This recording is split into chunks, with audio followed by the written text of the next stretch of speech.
Gamesthetic, episode 155. Hopefully you're having a phenomenal day. My name is Alex Light with Sparky3.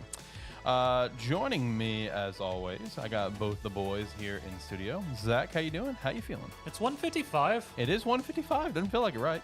No, it doesn't. No. How are you doing today? I'm all right. How are you? I'm doing well. How was your 40 hours of being awake? I mean, it was actually pretty fine. I'm going to be honest. I was actually more awake during that than if I had gone to sleep.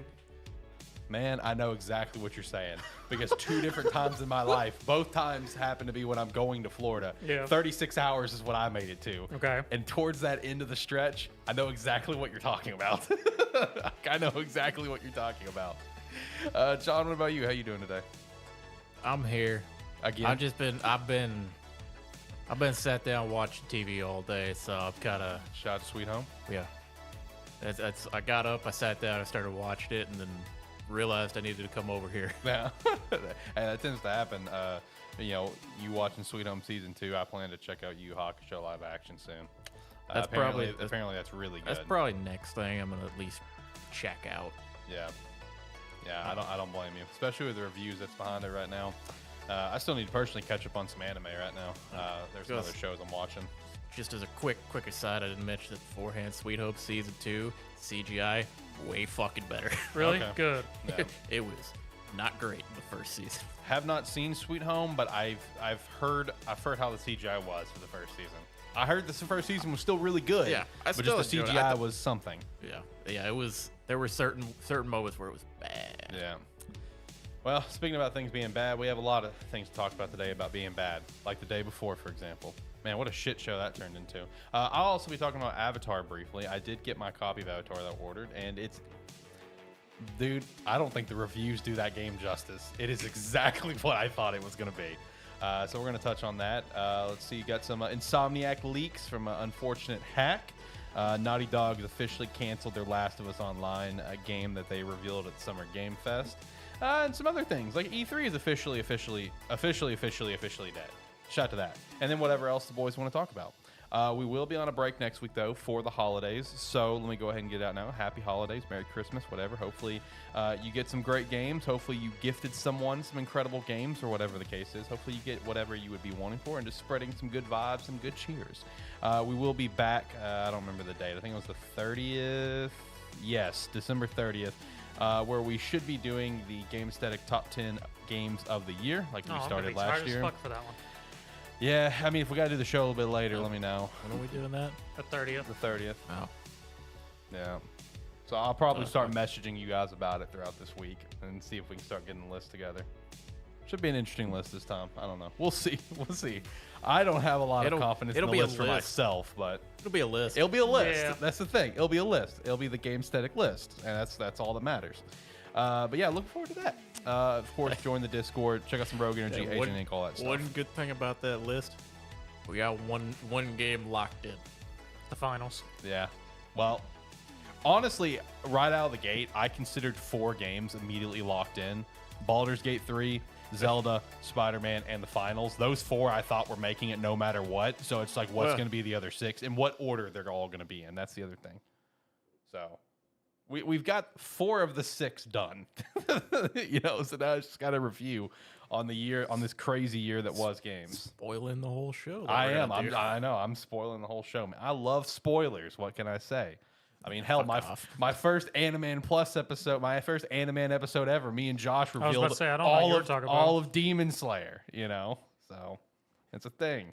We spoil stuff. It's what we do. But no, that'll be on December 30th, last episode of the year. I will say, I've never seen someone who plans to go see a movie or play a game or something. He will look up every spoiler he can possibly find for something he's excited about. I can't help it. Meanwhile, I'm like, yeah, I'm gonna play this, or I'm gonna go watch this. I'm just gonna avoid everything. I'm just not gonna look for it. Meanwhile, he's combing through the fucking trenches looking. I can't help it. I just get too excited, and I get so impatient. But see, the thing is, for me, knowing those things are coming just get me more excited for it. Like, I just can't wait to see it or experience it or whatever the case is. I don't know. I understand that I am in the minority when it comes to spoilers, but I love spoilers. It's just the way I live my life, man. But anyway, Yeah. So, like I said, Avatar. We'll talk about that. The Insomniac thing. Fantastic. Which is the studio behind Day Before. Some Naughty Dog stuff. A few other things here or there. And then again, whatever the boys want to chat about. Maybe something they've been up to or something they want to shout out. Whatever the case is.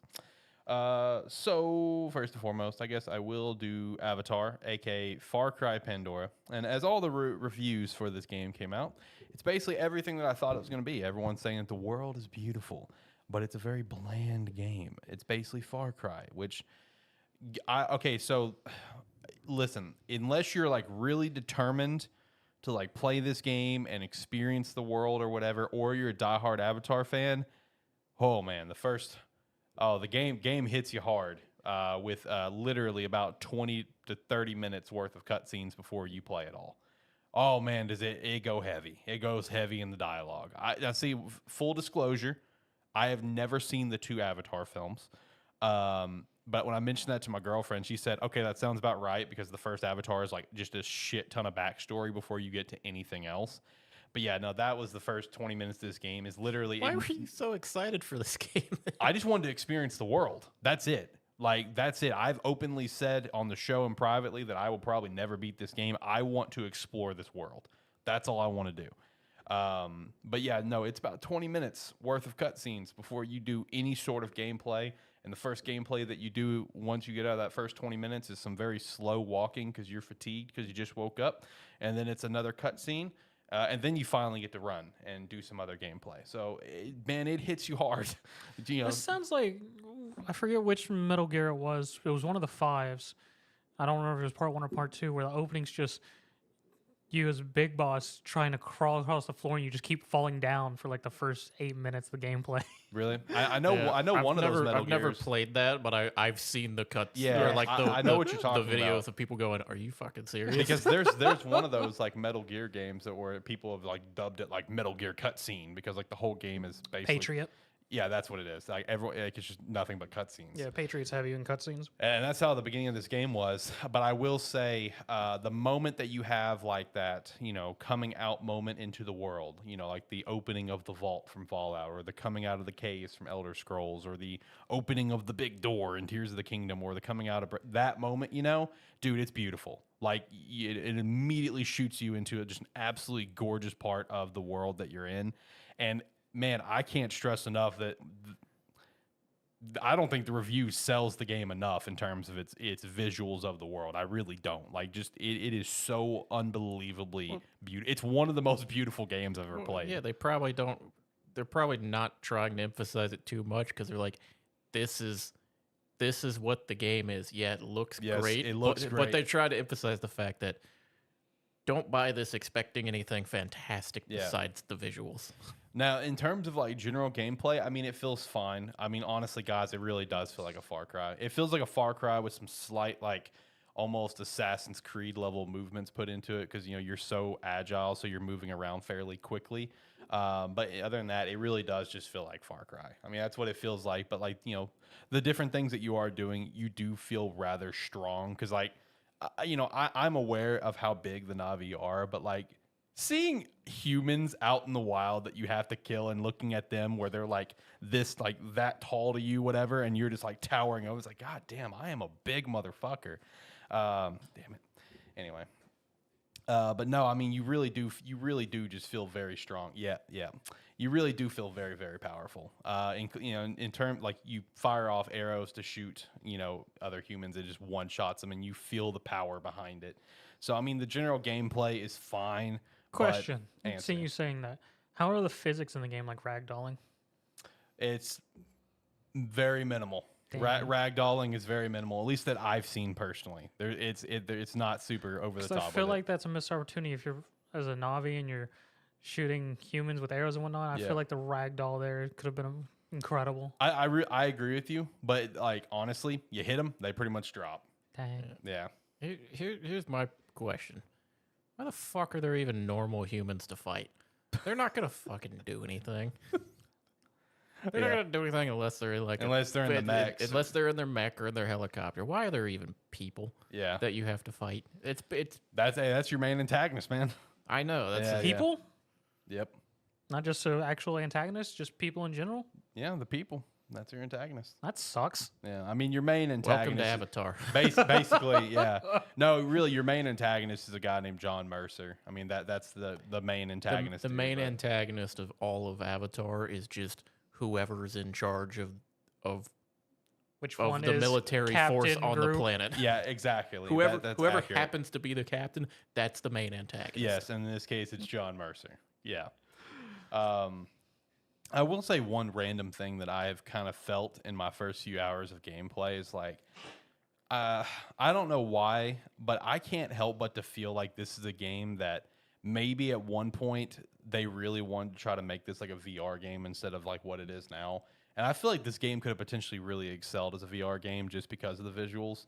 But there's no like leading indications that tell me that, okay, yeah, this was supposed to be a VR game. It's just little stuff that I notice, and it's more so just I guess really like neat little attentions to detail that I notice, like whenever you're walking through, you know, the forest or whatever, and your character is, you know, pushing everything out of their way, you know, and it's again all first person game, but just like little details and how they climb and how they do different actions. It's just like it was at any point in development was there like an early thought? It's just like, should we try to do a VR game, you know? And I will say, because of the incredible ride at Animal Kingdom in Orlando, the Avatar Flight of Passage, that also kind of played into my head because that is a really insane ride. It's just like, was there ever a thought that maybe they could have tried doing this as a VR game? And I think it could have excelled as a VR game, at least in my opinion. But I mean, I think for what you're getting, this is that classic case that we have said all year. There is nothing wrong with a 7 out of 10 game. And that's essentially what this is. You know, if you're like me and you just want to check out the world, you're probably going to have a really fun time just exploring the different aspects, the different areas of this Western frontier. But beyond that, if you like kind of like what John said just a minute ago when it came to it, was like, you're not going to get anything exceptional or amazing. You're just going to get a fine game that's going to be pretty fun. This is that game that I'm really glad I was able to snag for a pretty good sale of $40. I feel like that was worth it to me for the time, for the enjoyment I will get out of the game of exploring the world. But yeah, I wouldn't spend $70 on this at all. No shot. No shot. Unless you're just the biggest diehard Avatar fan. And that's something else about the game that I'm quickly noticing, is that this is one of those games that if you are a big fan of the IP, you will probably overly love this game. Kind of similar to what John and I talked quite a bit about when it came to Hogwarts Legacy. You know, if you're a big fan of the IP and the universe, then you will probably just love this game no matter what. But outside of that, it's a 7 out of 10 game. Yeah, it's a big fan of the world, universe, and everything, and Yeah. it wasn't enough. It wasn't enough. I mean, I feel you. Hogwarts Legacy it's bad. but- Only thing that I was thinking about, like, while you've been talking about this, is you're like, it's like a 30 or 40 minute thing before you get your big, like, opening of the world moment, kind of. And accurately, it'd probably be about 20. That is probably accurate. That's still a Still, long you're time. saying 20, 30, we'll give it a little range there. And then I think the game's like Spider-Man, where you have that moment in about 45 seconds. Basically, yeah. No, exactly. Where it's like you get a quick little, okay, Peter Parker, and like little scene of him moving around and that, and then it's time to go to work, and you just swing out the window and you're playing. Yeah, no, completely accurate, and that puts you into the game very quickly to really enjoy it quickly. But no, I mean, dude, this is a slow burn start. It is accurately probably about 20 minutes where you kind of get introduced to all the characters and like Mercer and the humans and stuff, and you see It's like them someone played a JRPG and went, people like this. Let's put it in a Man, shooter. you got to be confident to throw 20 minutes of cutscene and like backstory and shit at the beginning of the game before you give people control. Yeah. I mean, like I said, that is about accurate because the first probably about 5 minutes or so was them as kids and basically how you're prisoners, but like you're being taught how to be a human, but you're still young and there are a couple of the kids that acknowledge that So wait, we've are been you playing as a kidnapped. Navi or a human? Navi. Yeah, But not a human turd. correct. There is one human that is turned into a Navi that's there to assist you and be part of this whole process. But all the Navi that is focused on, the 4 kids, those are actually Navi that was kidnapped and now being like taught the ways of the human and all that bullshit, taught English, et cetera, et cetera. So more or less you're playing a angsty teenage drama. I don't know if I'd call it that, but angsty teen, yes. Trying to figure out your ways, yeah. 100%. Okay. 100%. Yeah, I mean, you spend about 5 minutes with them as kids, and then one of the kids was trying to stand up to Mercer. He shoots him, and then everyone's just like, all right, I guess one of our friends are dead. Fast forward like 10 years, and we're teenagers now. It's just like, what is going on? Again, I don't know, man. Very bold to just hit you with 20 minutes worth of cutscenes before actually jumping into anything. But once you get out into the world, it's pretty. It's very pretty. So I'd rather go touch grass. honestly, yeah, me too. I probably won't play it again for a few days, but I'll get back in eventually. It's a very pretty world, you know. I will say I will jump back in because I really want to get to the part where I get to fly. That's what I'm really looking forward to is flying. He's gonna jump back in. I've been saying that about a bunch of games all year. I will He's openly been admit. saying that for Alan Wake for years. Whoa! Leave that out of this. All right, I almost bought Alan Wake the other day. Almost. Almost. No, there was a pretty good sale for Alan Wake 2 on the Epic Games Store where you use a certain coupon, whatever, you can get it for $26. And whenever you bought it, they would give you a voucher for Alan Wake Remastered as well. So basically $26 for both games. That's a damn good deal. Yeah, you didn't take it. I did not take. I can still take it though. I haven't decided yet. That's all. There's Yeah, There's actually a lot of good. They'd deals sit in right his now. library for about 6 more years. Whoa! Relax. Okay, relax. I'm gonna play these games eventually, and when I do, When Alan Wake 4 comes out. whoa, relax. I'm going to play these games. God. But anyway, yeah, Avatar is an all right game. 7 out of 10. Play it for a good sale. That's about what I can tell you on that. Anyway, so before we get to any of the news or anything, again, we had stuff a day before, the Insomniac leaks and a few other things. Do you guys have games that you kind of wanted to maybe chat about? Anything that you guys been doing, been seeing? Anything in particular you want to shout out? I'll open the floor back up to you guys here in a bit, but I wanted to at least see what everyone's kind of up to. Just the finals. I noticed you guys been playing a lot of the finals. How's that going? It's going great for me. I've only played the finals like maybe once or twice in the past week, but it's also Long sessions. the only game I've played. Right. But yeah, I mean, game's a lot of fun. I'm just farming out equipment. I No. mean, They had a patch yeah. where they changed some stuff, and one of the things they changed is number of games required for tournaments is now 6. Is it now 6? It's 6 Initially was 9. Did they change it again? When I looked earlier, it cut it. It said 12 to 6. Damn, they must have cut it again because I know when I first looked at the patch notes, it said from 12 to 9. Yeah, so it's like they cut that down, which I mean, that's cool. That just means you don't have to. It's like you can get to the I feel like more fun tournament play. I feel like 6 is a little low though. I don't know. It's still. That may just be me personally. Yeah, I mean, 6 does seem a little low because it's like you can get through that. If you're playing decent length matches, you can get through that in 2.5 hours or so. Well, I was just thinking of just getting a feel for the game in 6 matches. I mean, if they're lengthy matches, I could see it, but if you get into several stomps, Yeah, if you get into a couple quick games, you're not gonna have a feel for it at all. yeah.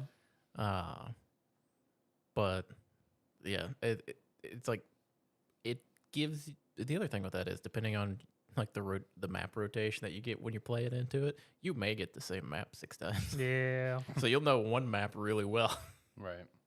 but the others you'll get into a tournament and go, I don't know how to fucking get anywhere. That's how everyone felt with Las Vegas. I'm now figuring out Las Vegas. I'm getting better. It's still confusing. Yeah, I mean, that's all I've really been doing with finals, just farming equipment for my builds. I got my heavy pyro build. It's just what I'm working towards because I wanted to do the same thing that you told me you were doing. More or less, if you're heavy in close quarters, you're just a menace to everyone. You got a flamethrower, fire mines, and pyro grenades. And I add on the goo grenades, which you can light on fire to create more fire. Hell yeah. I will say, because I was playing barricade a lot. Yeah. Wasn't really using it a whole lot that I felt was good. Every like 5 matches, I'd feel like I'd put up a good barricade. Yeah. Then I was like, just gonna swap over to goo grenades. I use them all the fucking time. Yeah, goo grenade is a good thing. They're so much fun. Barricade has its usage, but it's very minimal compared to just the versatility of goo grenades. But yeah, the like the pyro heavy is exactly where I was starting to work my way towards.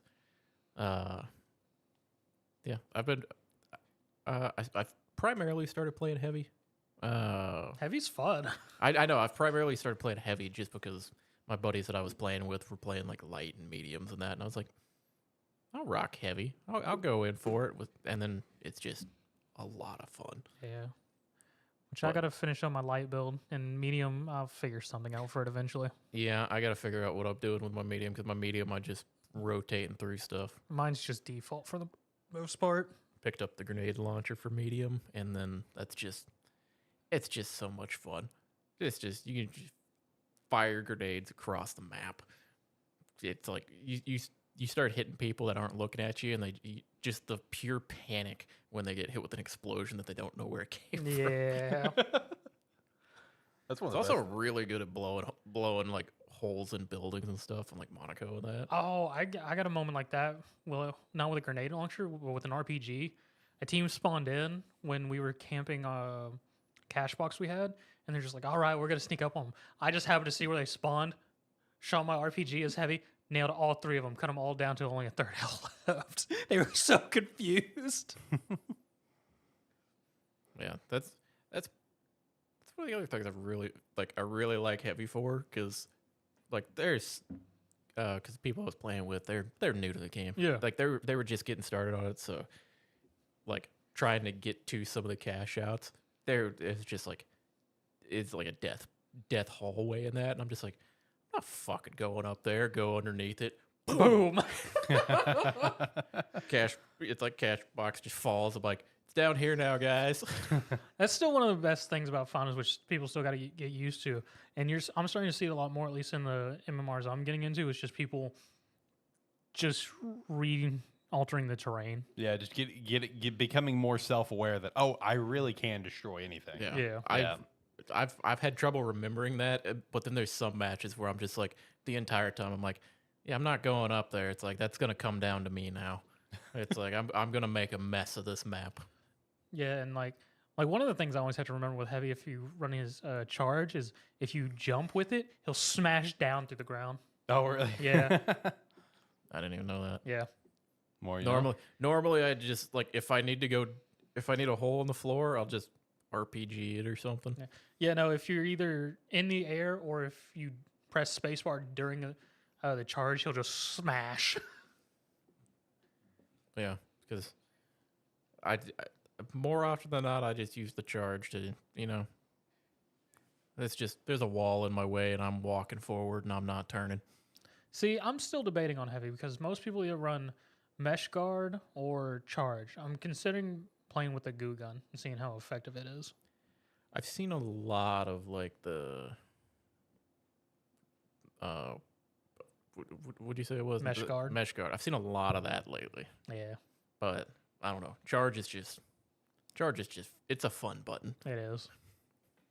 How's player count been on the finals since it's been released? As far as I'm aware, good, because it That's does good. have crossplay. So Yeah. It's been Pretty solid. yeah. At was least about on to say- Steam, it's been like it was top 5. I haven't good. checked it, but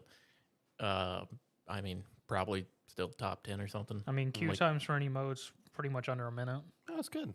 That's good. Yeah.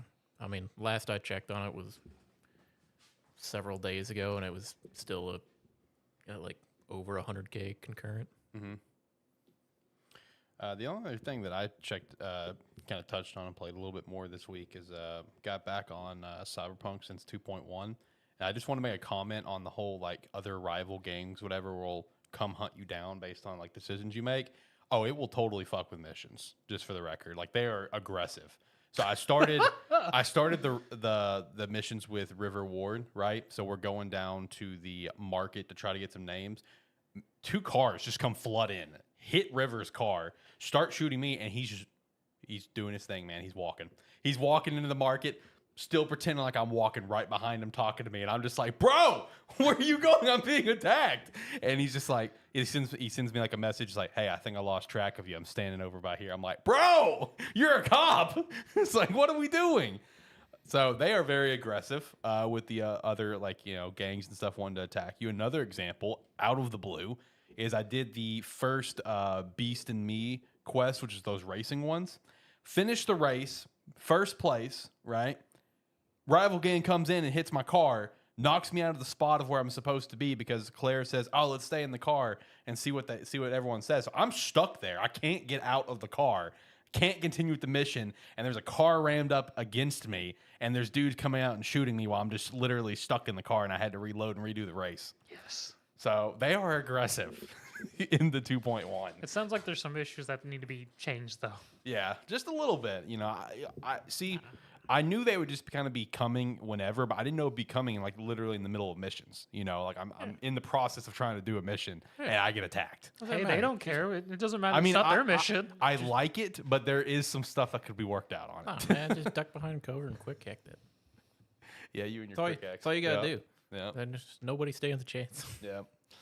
So no, that was fun. Check that out. But all right. So next up that I will talk about briefly, shout out, is the situation that happened with the day before. So obviously this is like one of the biggest wish list games in Steam history, just based off a general concept.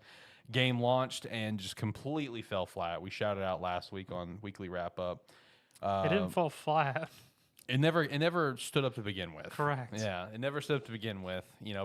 People calling it a scam game, making Fantastic put out a statement trying to defend the game and literally asking people, please don't call us a scam game. But I mean, it seems kind of like a scam game when you market a MMO open world zombie survival game and then you get like an extraction, like zombie game. So it's like that's seems like two different, very vastly different things, especially when you were marketing the whole MMO side of things.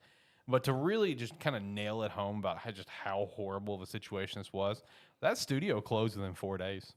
4 days, put out a statement, shut down. Like I mean, it's not like this is like this is not like some big name studio or anything like that. But I mean, the game had a pretty solid following behind it because of just the general trailer that was ever come out. So I mean, while it's not like it's some massive studio where we're all turning heads like, wow, they already shut down, whatever. It's still just like, God, 4 days, man. They didn't even attempt to try to salvage this thing. No. At all. Like, they were just like, okay, yep, we're screwed. This is it. We're done. Throw it in the towel. I just realized something. You know what game this would be for me and you? If it happened? What? Black Myth. Dude. That would Dude, be yes. that would have been our game where we just like we see an update once a year. Yep. And then like without gameplay or anything, and then they would have released it and been like dude, what?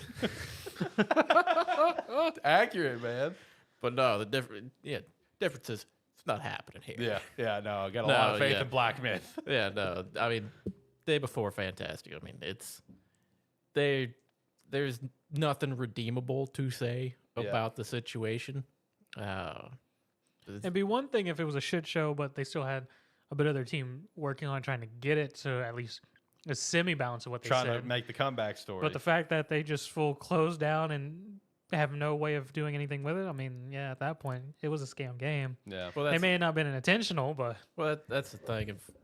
That's entirely why, like, when we talked about it before, I was saying, like, I'm pretty sure all these trailers and everything were just trying to get, like, someone to back the game and give them some money to actually be able to make it. And then that didn't happen, and they've been in panic mode ever since. Yeah. Right. And then it's like they release it, and they're like, we're going to get shit on for this, but let's try to see if we can write it out. And, like, the first day, they were probably like, no, we're done. Done. Not doing it. Oh, easily. Not doing it. No, yeah, literally, like, it had to been like the first day. They would have had to probably make the call that, okay, yeah, this is not going to work out. We should probably look at folding here. God, man, so quick on it too. It's to the point where it's one of those situations with Valve where, like, it doesn't matter how long you've played the game, they will pretty much refund anyone instantly. You could have somehow dumped 30 to 40 hours into it, which there are people who have. Shout out to them. Valve will still refund you your money. So I think once like those first 2 days, they started seeing everyone like just an immense amount of refunds coming in. I think that's when they just threw in the towel. I think it was before that because I think it's probably one of those things where there weren't many people buying the game to begin with. Yeah. Like once like the first couple people bought it and went, oh, hold on a second. Yeah.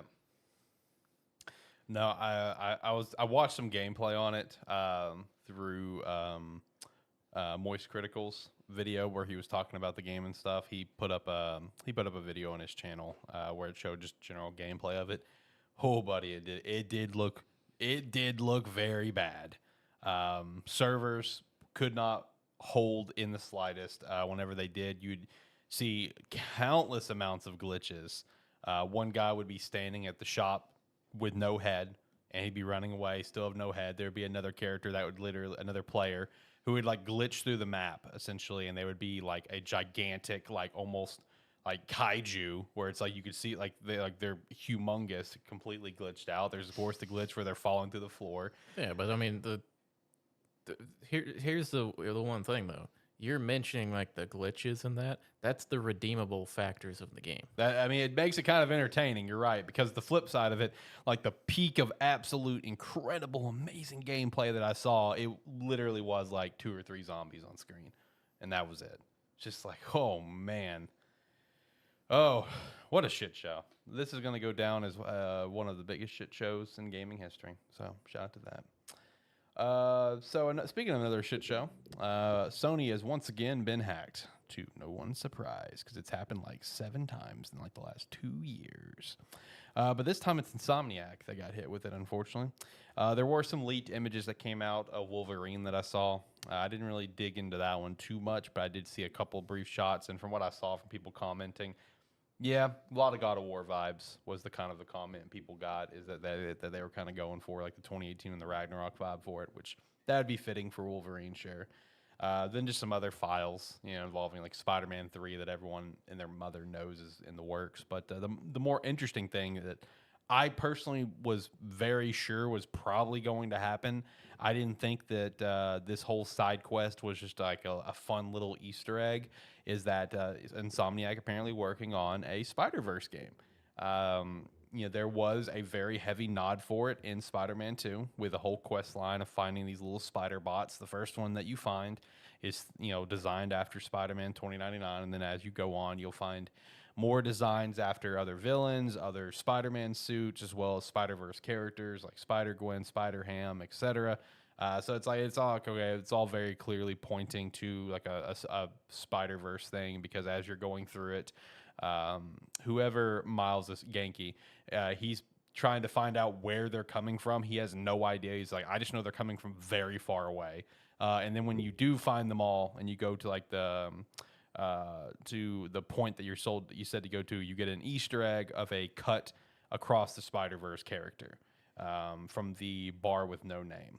So all very clear indications to me that there was probably going to be a direction of something Spider-Verse. I didn't feel like that was just going to be an Easter egg. I do acknowledge it could have just been an Easter egg. Miguel was also name dropped in that sequence as well, where she's just like, if Miguel comes looking for these, tell him that finders keepers, and whoever you're playing, whether it's Peter or Miles, is like, who's Miguel? And of course, if you've seen the movie Across the Spider-Verse, Insomniac Spider-Man is in the movie. He makes a little cameo with Yuri voicing him for that little cameo. So shout out to that. But no, a Spider-Verse game is extremely fascinating, because it's the concept, like what direction are they going to go behind it? Is this going to be the game that maybe shows you one way or another how Peter gets into Spider Society, how he's in the movie? Is that going to be somehow involved with it? Is it going to strictly focus from Miguel's perspective? Is it going to be even like a multiplayer game by chance, because of just how many, different Spider people could potentially be involved with it? A Spider-Verse game to me is extremely fascinating. And I think with, the one thing that is kind of a bummer behind it, though, for more Insomniac, is that I'm curious if you guys agree with me on this. Does it just feel like Insomniac is just becoming like Sony's personal Marvel powerhouse? Is that what? Because that's what I kind of feel like it's become, which is great for me. I love Marvel and Spider-Man, but sucks for like other properties that Insomniac has. I mean, is that how you guys kind of feel towards Insomniac right now? I mean, does it stand? Because I mean, that's their only projects they have working on that we are aware of. Yeah, like I don't think Ratchet and Clank's in the works right now. Also, it could just be BR. That's also true. Yeah, no, I mean, I don't see him as like Sony's personal Marvel or anything. I mean, it's just you look at it and you're like, okay, we want a single player kind of like open world style like game that has or that has like a good narrative and plenty of side quests and everything to go on. Who are you gonna go to that's already not on like that's not already like got a big project or something going on, or somebody who can reliably pump these out? It's like they're just they found a really good like niche to work in, and they're getting all the work for it. Yeah. It's like some other companies got some good similar-ish games, like different combat, different stories and stuff, but for the style of game that they make, I mean, if you want that style game, just send it over to them. It doesn't matter if it's Marvel, doesn't matter if it's superhero, just send it to them and let them work. Yeah, They'll pump something out. yeah. Let Insomniac cook. It's like it's gonna be probably pretty similar, but let them do their thing. Yeah. You want that style game. I mean, Insomniac's become. I mean, they obviously have been for many years now, but especially in like this PS5 generation, man, Insomniac's become like a straight juggernaut for Sony. Like they've been a powerhouse. They're one of the big dogs. You know what I mean? Alongside like a Naughty Dog and a Sony Santa Monica. Being like the big dogs for Sony. Like I mean, they've been carrying the load with Ratchet and Clank Rift Apart. Miles Morales, Spider-Man Remaster, now Spider-Man 2, soon Wolverine. Spider-Man 3 in the works and looks of it, obviously. Spider-Man, Spider-Verse, whatever. Well, it's the thing of, I mean, it's not necessarily like their personal like produced Marvel games for us. It's just, hey, you made a really good Spider-Man game. Keep doing that. Yeah, it's like keep having your fun. Do your thing. Keep making that game and updating it and doing your thing with there. And it's like they're like, okay, we'll keep doing that. Yeah. Hey, they wanted Spider-Man, and they're showing that they did. Yeah, it's the same way like Sony Santa Monica, God of War. It's like fucking, keep doing your thing, man. Thanks like, for Valhalla. Yeah, it's like you guys do your thing. It's like we'll just keep sending the checks over when you say you need some money. Just let us. It's like you keep working. Let us know when we can release some information. Yeah, it's kind of where we're at. It's like those two studios are just gonna do their own thing, and then they're gonna go, "Hey, we got something you can show." Yeah, basically. Meanwhile, on the other side of things, Naughty Dog was being forced into make a live service online game they didn't even want to make to begin with. Now officially canceled though. So They got out of it, unlike Arcane. Oh, I know, man. Poor Arcane with Redfall, man.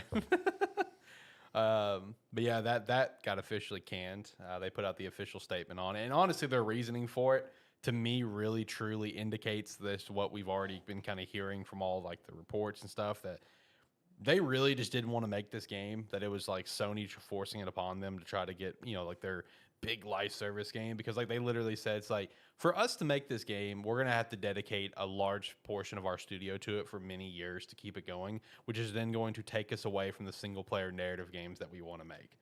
So them getting it finally approved to get canceled, which I think behind the whole Sony's pushing back all their live service games and kind of pulling taking off the gas a little bit. I think this was part of it, is that they were able to take the opportunity and strike just like, hey, we really don't want to make this fucking game. Well, it's when you make something shit. Yeah.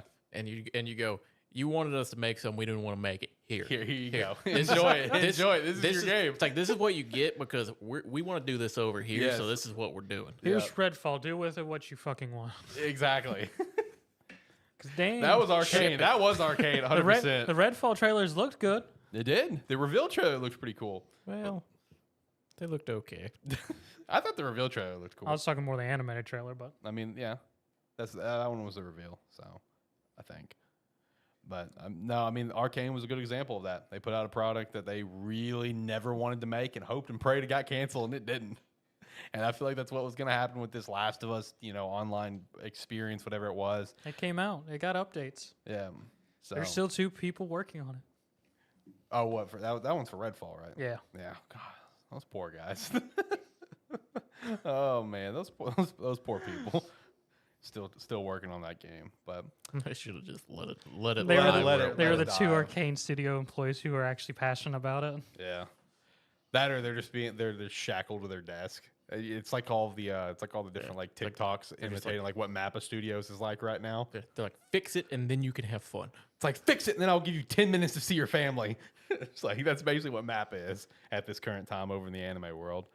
But yeah, shout out for Naughty Dog, man, getting to go back to what they want to do. To make just single player, great narrative Like the next experiences. DOA Extreme. Yeah, whatever they want to do, man. Live their best life, okay? Whatever they want to do. DOA, whatever, man. Just live their best life, okay? It'll be great. They've never even touched that property. I know. Just let them live their life. Whatever they want to do. Whatever they want to do, let them have it. Just let them do their thing. Back over to Spider-Man, though. Spider-Man New Game Plus and other features are set to release Q1 of 2024. So if you've been waiting for New Game Plus, you got to wait a little bit longer. So kind of unfortunate because I really want to do New Game Plus playthrough. But okay, I guess I'll wait a little bit longer on that. But no, the Spider-Verse thing, man, that feels like a pretty solid direction to go. Miles 2, I think should be in the works as well, just based on how the game ended. Spider-Verse game, and then Spider-Man 3 at some point too. All 3 kind of be in the works. Hey, that's pretty sick to me. I'm so pumped to see what the future of what Insomniac's got cooking, and hoping to see an official reveal for Wolverine sometime this year. I think it's still slated for this year. I don't know. I don't know if it'd be coming out this year or not. I feel like it is Insomniac, man. They can think if anyone can do it, it's them. But You done run out of time. we'll see. We'll see.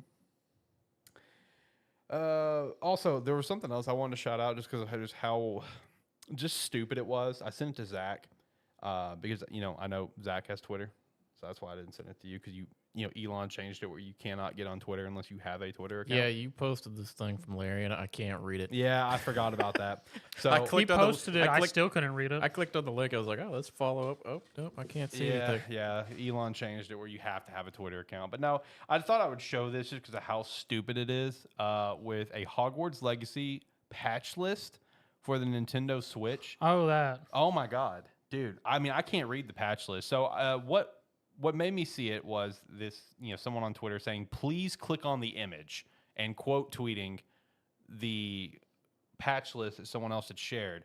So let me go full screen for this. So clicking on the image there for the patch, and then it just opens up into a gigantic image of an ungodly amount of patch notes. And it's just Yeah, it's fucking stupid. I can't even zoom in to actually read this because I zoom in and it's just completely blurred. Like, this is ridiculous of the amount of patch notes that are in here to try to fix this game. It's okay, so it's like I sent to Zach. Releasing that game on Switch was a question of if we can, and instead it really should have been if we should. Because, man, that was not a game that should have ever been released on Switch. And we saw the side-by shots when they actually came out. And now we see what they're trying to do to even just kind of fix the game and just continue to get it rolling. I don't know why anyone ever made the decision. Like, let's release it for the Nintendo Switch. That They sounds like wanted a good everyone idea. to enjoy it. I get that, but you gotta. It's a question of if you should. Yeah, but Or Grandpappy Nintendo came by and was like, yeah. hey, we like your game too. You got to remember, at the end of the day, every house has like 2 switches Yeah, in that's it. true. So, yeah, you could say, should we release it? But then you also go, if we sell it all on, if everyone who has a Switch buys it as well, that's going to fund us fixing it for the Switch. No. Yeah, pretty much. Yeah, accurate. Oh man. Just waiting for that new Nintendo console. Hopefully it comes out this year. We'll see. I really do have that little sneaky suspicion that Nintendo is going to be a Nintendo and do like the 2DS thing again, but they're going to have like the mini Switch or whatever it's going to be. I really think that's a possibility. Like, I just have that sneaking gut feeling that they're going to bamboozle us that way. I hope not. Oh, but I told you a long time ago what it was going to be called. It's the new Nintendo Switch. I still think that's a great name, for the record. It's the same thing they did with their All their new handhelds for a long time. The Yeah. new 3DS. No. The new 2DS. Like that's all they do anymore is they just put a new in front of it. Yeah, and just kind of roll with it. I don't know. Or they add a size to it. That's true. Like 3DS XL or whatever. The new 3DS XL. Yeah. Yes, 3DS exactly. XL. Hey, as long as it's like a new console, as the name would hopefully indicate, with new power and new games, I'm cool with it. It's Labo too. Please, Labo sold pretty well. It's still selling. You guys want to buy some cardboard and play with it? We can still buy it right now. We can order it. It'll be great. We don't need to have another Labo conversation. We had too big. There was too big of a Labo segment last time. All right. Well, would you rather talk about Abandoned then? I would no. I don't want to talk about either of them. Shout out to Blue Box Game Studios. No, don't shut them out. I don't think they exist anymore. I don't think they do. I think they're officially gone. They've disappeared. They disappeared in hopes that no one will ever remember that they existed. But I remember. I'm gonna make a video about them.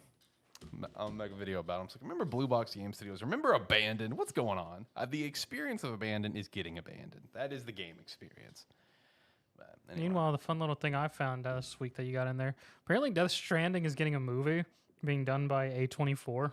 A24 has a lot of different horror type movies and a lot of sorts of movies going on right now. So Yeah.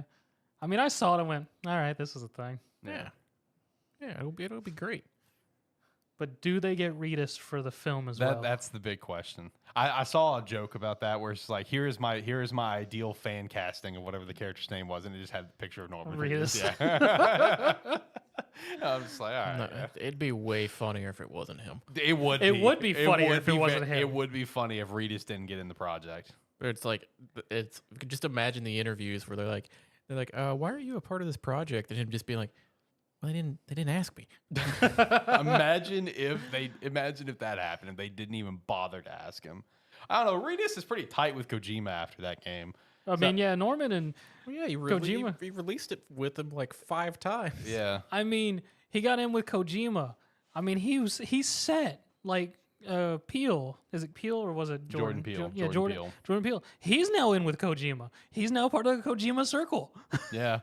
Man, Kojima's got a circle. But yeah, no, I mean, I would be shocked if Reedus wasn't part of the project. Like, I truly, truly would. Unless they wanted to make a Death Stranding movie and it not be about. I mean, Norman well, they Reedus' really haven't said what it's about Yeah. exactly, Just so that it could they're just be working on in it. that world, Yeah, just that they're working on. whatever that world is. Yeah, I don't know. Okay. That's not a game that I don't think I can ever bring myself to try to play. Post-apocalyptic carrier simulator. We'll see. Yeah, just a walking sim. No, there's that too. Yeah, I mean, we have a new walking sim coming out, I think, this year. I forgot what it was called, but it was about like that dude that was living in his parents' basement and just gets warped into another world and figures out that he can walk. It's been in like 3 different state of plays. I just can't remember the name of the game. Yeah. I don't know.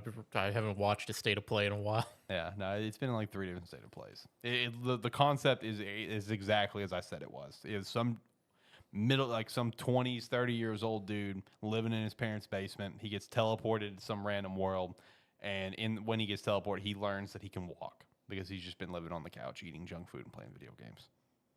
So that's coming out. That's a walking sim. You know, Sony loves their walking sims, clearly. That must be their niche that they're trying to get into and trying to drive home a little bit more, but I don't know. Anyway. So yeah, E3 is also dead. Officially this time. Alex, I know. It's time. grab the copyright. It's time. This is it. This is the official one. Whoever currently owns E3, I forgot who bought them or took them over or whatever. They put out a very short, sweet statement.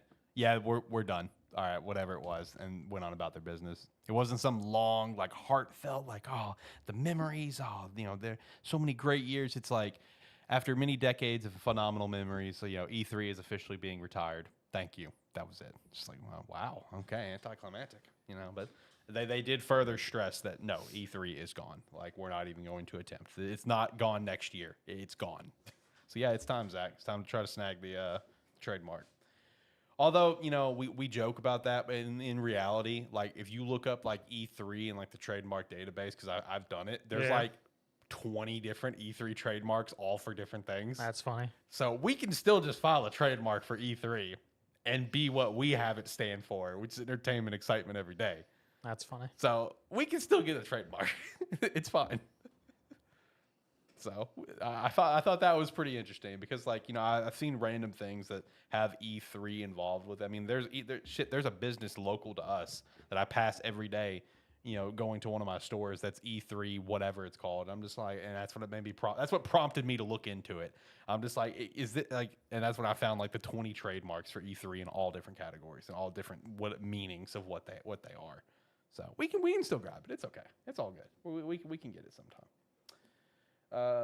Let's see. Do you guys have anything else that you want to like dive into and kind of chat about and stuff? We've already been kind of touching on the weekly wrap up the past like 20-30 minutes anyway, so I can just keep going on it and kind of look to wrap up the show maybe a little early. We're about an hour into the show right now, or we can dive into something else. I discovered the game Crime Site that I looked into a while back Okay. is dead as of May because Konami sucks.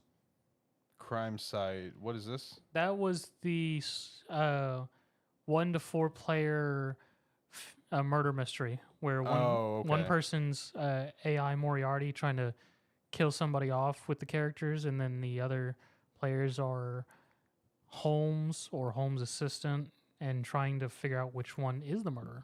Mm-hmm. I have zero memory of you talking about this. You may have not been on the show yet because this was a while back because this came back Oh, out. that was a while back. Yeah, then. it was a while back. This is a big throwback. Because That's like I first mentioned That's it a back while in ago. like 2020. Oh, yeah, that was the early stages of the show. Yeah. Oh, man. Also, speaking of that, let it set in that, like, we're about to hit 5 years of doing this. Because you mentioned 2020. We're about to hit 5 years of doing this here in a few months. That's wild. What a journey it's been. Yeah. Journey's going to keep going up. As long as we don't switch studios as many times we did this past year. That's true. This is like what, Studio 7, Studio 8? I don't know. I don't remember. I don't know. We've had a lot of studios in our time. This one should be good to stay for a while. You get about the like extent that I'm willing to drive right now. I mean, hey, we could always do an online show. It's fine. It's whatever you guys want to do. I'm game. You know, let's have a good time. Besides that, Clue came out with a new digital version of its game. What? I just need no fucking clue. I stumbled across it. It was interesting. I went, sure, why not? Speaking of interesting, I watched about 5 minutes of your date game video. Oh, yeah. That's something. That's something. That's going to be great. I see what you were saying about the audio thing. Yes. Yeah, I saw what you were saying with yours, and I noticed John's was on the low side too. But the game itself was like, what am I watching? It's going to be great. I love, like, literally right as you jump in, one of the first things that's just like immediate laughter out of me was just like, why is there a leaderboard? It's like a fair question. Why is there a leaderboard for that game? This is gonna be just quick. The thing that got me is we're like exploring this apartment at the beginning. So the first thing Zach does is click over the vacuum cleaner. I saw. And then a minute later, he's like, why would I be doing this? Why would Yeah. anybody be doing this in here? And I'm like, the first thing you did was start vacuuming the floor. And didn't like the vacuum not work? And you made the comment, like, it was one of the John comments where it was like under his breath in a way. He's like, but the vacuum's like plugged in because the vacuum like didn't work or something. That game looks interesting. We got 2 more sessions of it at least. I'll give you guys that. The game looks very interesting. So I need to sit down and actually watch more of that. Like I said, I only watched a few minutes of it earlier. I thought it was pretty. Don't worry. Doesn't get much clearer. Okay, perfect. That's It really doesn't. That's exactly what I want to hear. Is that nothing ever gets clear with this game. And I'm not going to say the name of the game. We're going to leave this on the DL until we want to just drop it one day. Like, look what we played. We as in the brand of Sparky 3, not me. But how many more times are you guys going to sit down to play this? Got at least 2 more sessions. 2 more? Maybe one if I can suffer through long enough. I think that's just to finish the one route. Yes. I may jump in with you guys. Okay. You know, I may jump in at some point. Whenever you guys decide to do it, just let me know. I'm very curious about this. But anyway, do you guys have anything else you want to shout out? If not, I'll hit the last few weekly wrap up things. We can look to end the show a little early, head into a wonderful break for the holidays. I don't. The last it's dead week, man. The last 2-3 weeks have been like, I have not hardly played a game. Yeah. It's been great. Right. It's like it's been one of those weird times where you look at your game list and you're like, I really don't feel like playing any of this right now. So you kind of just chill. Yeah. It's like And you there's chill, nothing you wrong find with you chill or you find something else to do. Yeah. Like especially on weekends, I've been trying to get more like work done and stuff like that. Right. So- Oh, trust me, me too. Yeah. I feel you. So yeah, it's just I haven't had much going on like gaming wise for the past like 3 weeks. Mhm. So I ain't got a whole lot. I'm about to try to start hitting some of my backlog games here soon. I'm about to go on vacation. I've been saying that for 2 months. Well, see, I still haven't actually hit any of them. I'm going on vacation here soon. I'm gonna have a nice 12-day vacation, and I am going to try to hit some of my backlog games. I'm very excited. I'm actually really, really pumped to just have a chance to sit down and play some games. So it's gonna be great. Pretty pumped about it. All right, well, I'm gonna hit the rest of the weekly wrap up then. So we've already hit some of the top points that were on here, which is like Naughty Dog with their Last of Us game, Insomniac news, fantastic closing. E3 is dead. So the next one would be the CEO of Larian puts out his full thoughts of winning Game of the Year on Twitter. I'll read it off. I've got it here. It's a 16 tweet thread, but technically it became like an 18. He added some in at the very end. All right, so what I wanted to say at the Game Awards, winning Game of the Year is a great honor, and I want to first thank everyone that voted for us and congratulate the other nominees. This is an incredibly competitive year, and each of you deserve to win this award. Shouting out Capcom, Remedy, and Nintendo. I want to thank Jeff Keighley and the people that organized the Game Awards for creating the award show that's so big that it gets mainstream attention. While 30 seconds is a bit short, calling them out on it. It is a bit short, especially for Game of the Year. There's nothing like the Game Awards, and it's an incredible achievement. I wore armor at the Game Awards because Baldur's Gate 3 is a game that couldn't exist without our player community, and I wanted to pay tribute to how important they've been for the development. You guys rock, Baldur's Gate 3 community. Making a game like this only works if you have an incredible and passionate and talented team. That in that regard, I'm incredibly lucky with the Larian Studios that they are some of the finest, and they did a truly amazing job. Over 2,000 people are listed in the credits, and since I can't call out everyone, I want to focus on a group of people that don't always get the credit that they deserve.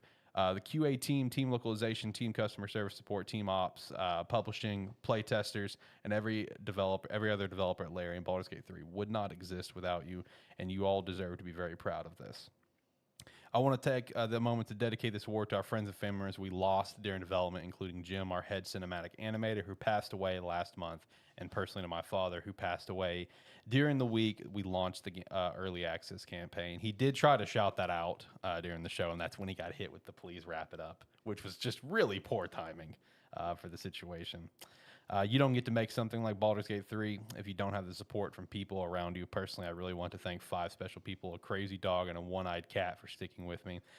Big shout out for our localization partners and at Pitstop Tweets, who had to use every corner of their building to record and performance capture, and that was an insane number of lines. To our actors, you did great. I hope our paths will cross again in the future and your agents will remain their usual reasonable selves. I also want to thank Wizards D&D, specifically the D&D team, that giving us the basically the product to use. I'm really sorry to hear that many of you were let go. That is something else I think everyone wanted, Jeff to shout out, and obviously did not. It was all the people that lost their jobs this past year. It's a sad thing to realize that of all the people who were seen in the original meeting room, there's almost nobody left. I hope you all end well. There are many more partners I want to thank. We asked much of you, but you delivered and without your efforts, Baldur's Gate 3 would not be what it is. I want to end with a story of conversation I had a long time ago with a publisher. He told me, luckily for them, games are driven by idealism. He meant it in an explorative way, but he was right. Games are a unique form of art, as important as books, music, and movies. Many developers, myself included, make games because they love seeing each other engage with other creators in a way that the game can offer. They don't care much about money made beyond it being beyond it being able to create better games.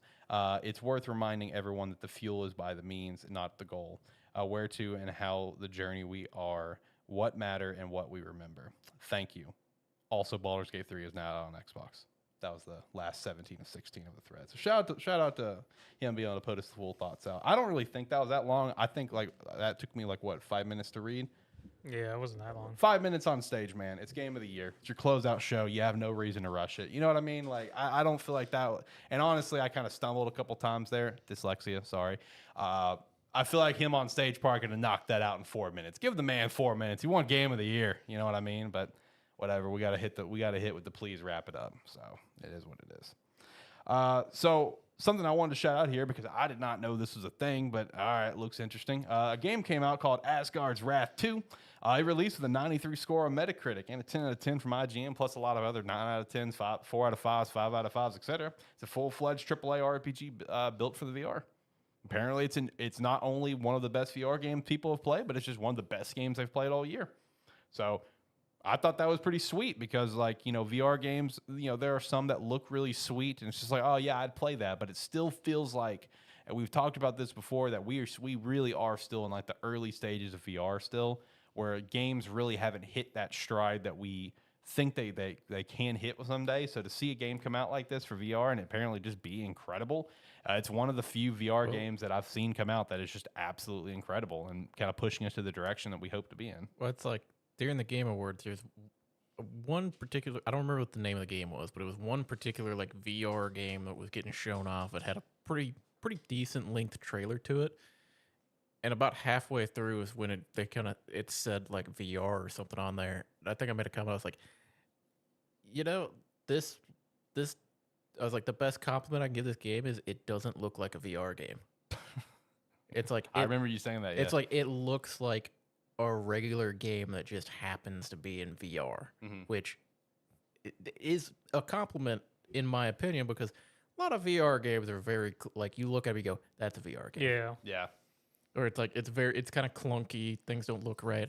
But like some of these, like you said, a good VR game. There's no reason why it can't be just one of the best games and not just a good VR game. Right. And we might be starting to get to that point where people are like some developers that are realizing it's like, you know, if we're gonna make a solo VR game, let's put everything into it like we would a normal game. Yeah.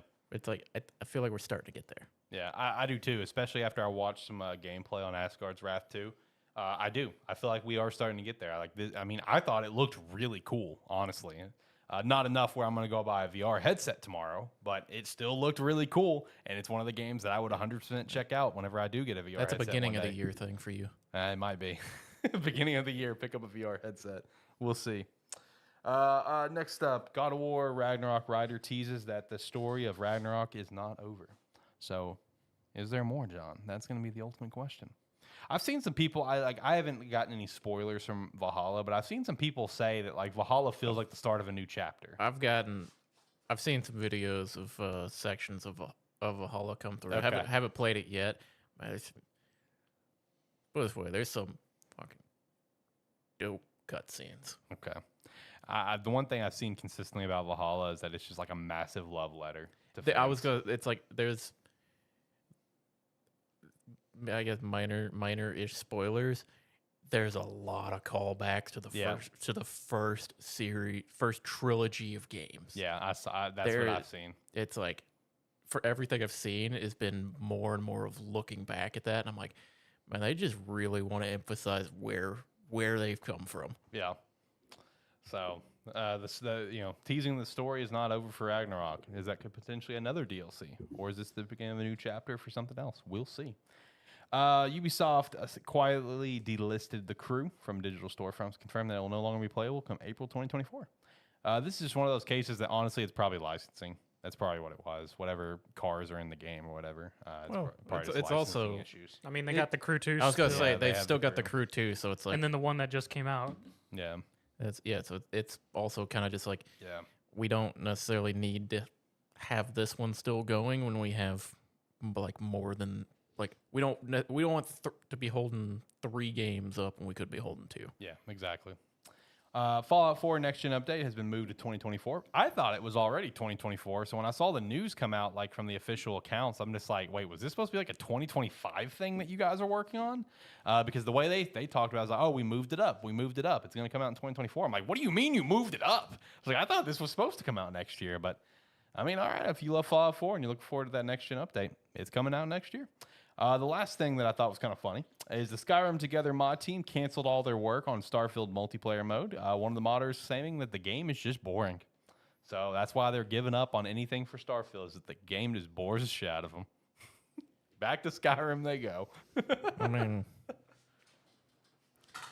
yeah. I mean, at this point, Starfield's still a new game.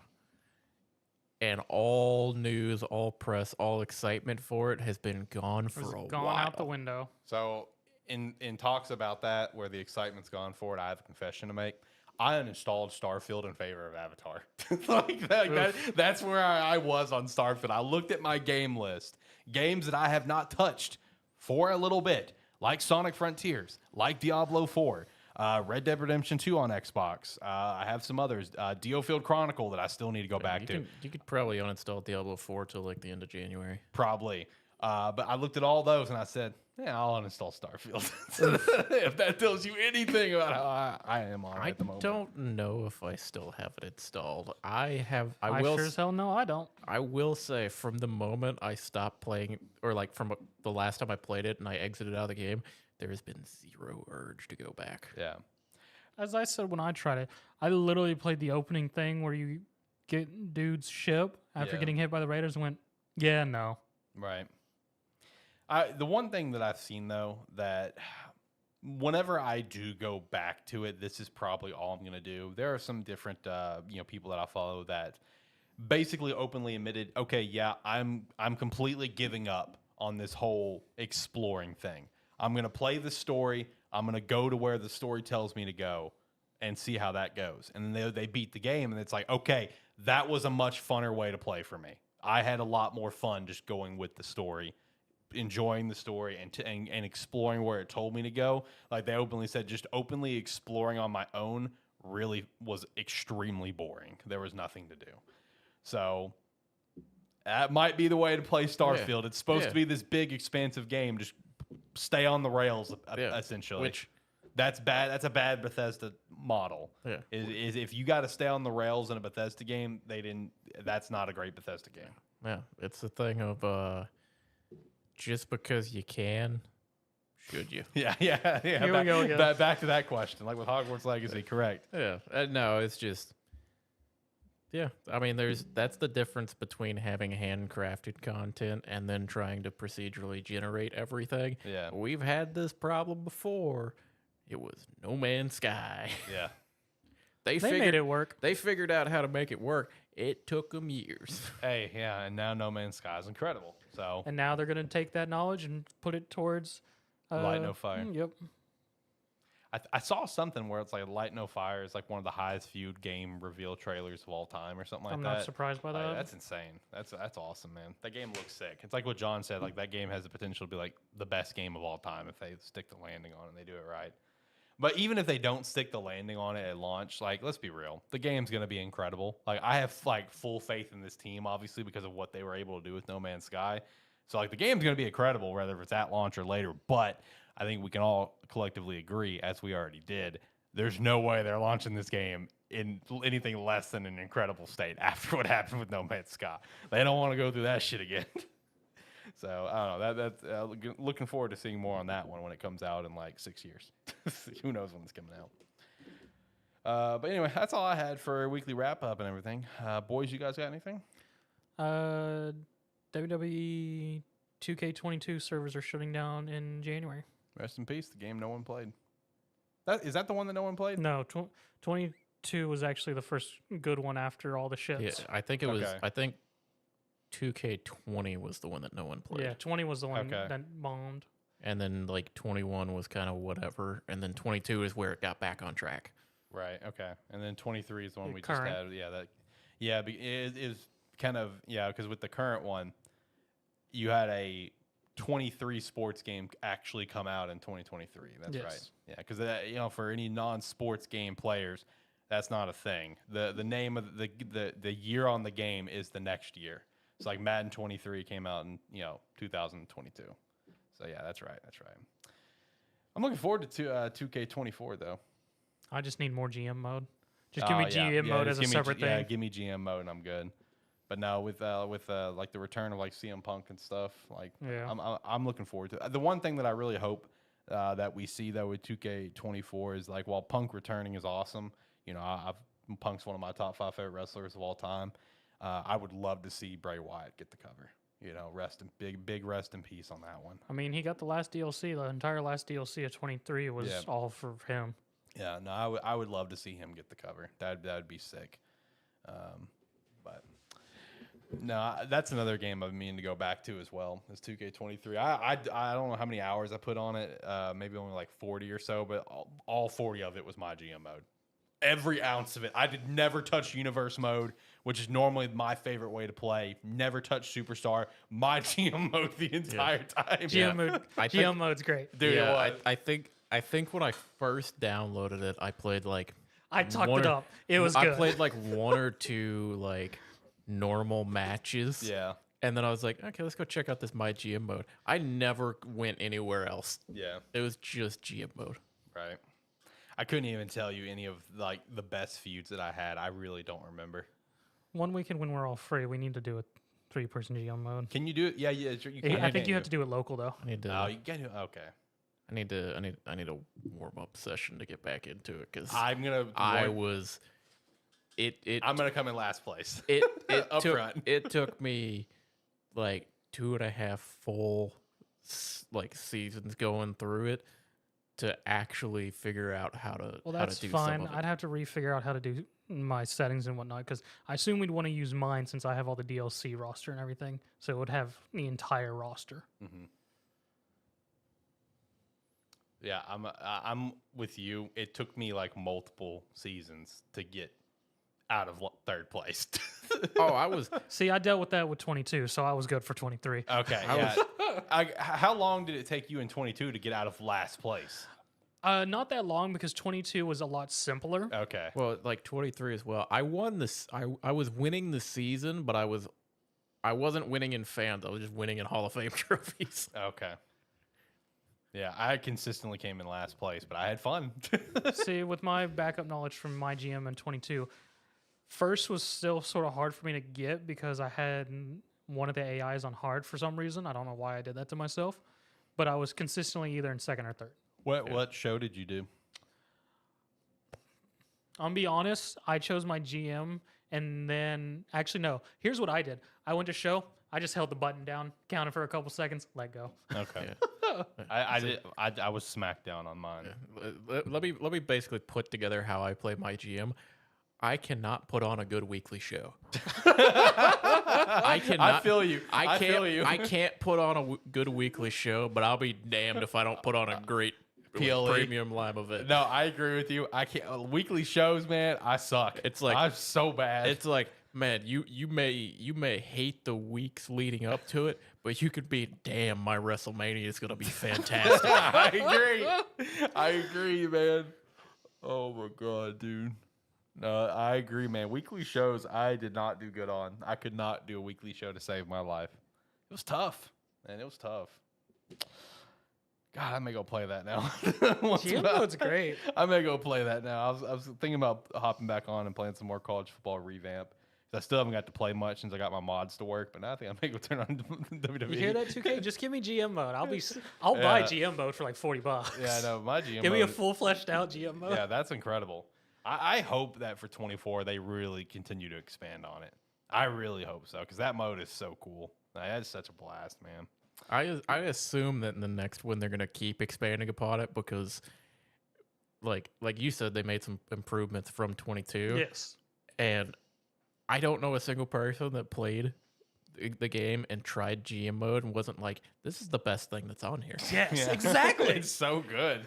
I found several channels that were just GM channels, like my GM channels, Yeah. that made like they had I mean, because they had storyline like scripted storylines that they would make based on their season. Yeah. Yes, exactly. And it was great. Because GM mode is so great. I mean, it's in some way it's almost like a more simplified universe because you can add in your created wrestlers and stuff like that too.